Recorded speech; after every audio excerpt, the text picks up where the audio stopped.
गुलाम नबी आजाद की कांग्रेस से इस्तीफे के बाद पार्टी के अंदर खलबली मची है। कांग्रेस में परिवारवाद और राष्ट्रीय अध्यक्ष को लेकर नए नए बयान आ रहे हैं और अब इस मामले में एक और कांग्रेस सीनियर नेता सुर्खियों में है, जिनके नाम है शशि थरूर।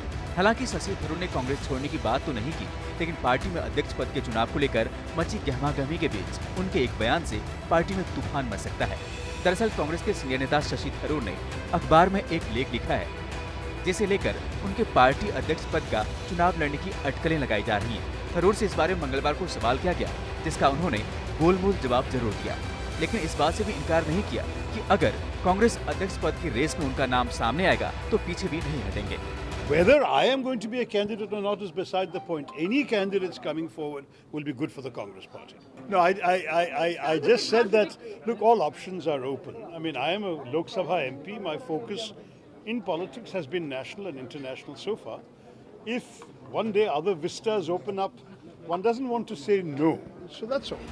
लेख में थरूर ने कहा कि कांग्रेस कार्य समिति की दर्जन भर सीटों के लिए भी पार्टी को चुनाव की घोषणा करनी चाहिए।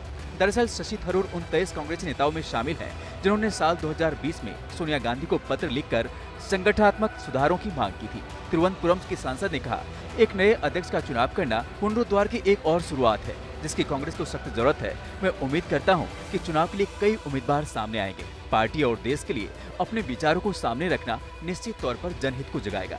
The process is some weeks away. As you know, even the notification for the election is about 3.5 weeks away. Let's wait for that time and see what the process is going to evolve like. But from my point of view, I think having elections is a good way of galvanizing interest and attention on the Congress party. And that's all I wrote in my article. I am surprised that has led to much more speculation than the article itself warrants. Congress ने नए अध्यक्ष के चुनाव का कार्यक्रम जारी कर दिया है। इसके मुताबिक 24 सितंबर से नामांकन दाखिल करने की प्रक्रिया आरंभ होगी और एक से अधिक उम्मीदवार होने पर 17 अक्टूबर को चुनाव होगा। नामांकन की आखिरी तिथि 30 सितंबर होगी। इस बार ये अटकलें लगाई जा रही हैं। कांग्रेस अध्यक्ष गांधी परिवार से बाहर का होगा, इसलिए पार्टी में गहमागहमी तेज है। Team news nation.